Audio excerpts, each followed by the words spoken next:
ভেনেজুয়েলার president Nicolas মাদুরোকে অপহরণমূলক অভিযানে তুলে নেওয়ার পর উত্তপ্ত হয়ে উঠেছে বিশ্ব রাজনীতির মাঠ।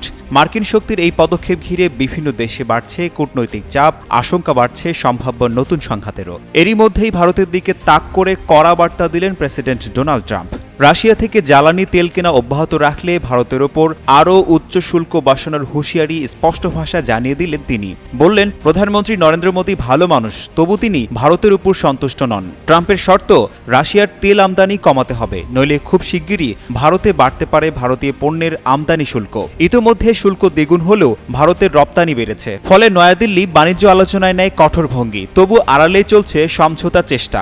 আকিজ নিয়ে এলো বিশ্বমানের বেবি ডায়াপার মাম্মাম। কটনে সফট ম্যাটেরিয়াল, বাবুকে দেবে rash free super comfort. Russia থেকে আমদানি দিনে 10 লাখ ব্যারেলের নিচে নামানোর লক্ষ্য নিয়ে কাজ করছে ভারত। বিশ্লেষকদের মতে, মাদুরো ইস্যুতে বাড়তি উত্তেজনার ভেতর ট্রাম্পের এই নতুন বার্তা বিশ্ব বাণিজ্য ও জ্বালানি রাজনীতিকে আরও অনিশ্চয়তার দিকে ঠেলে দিতে পারে।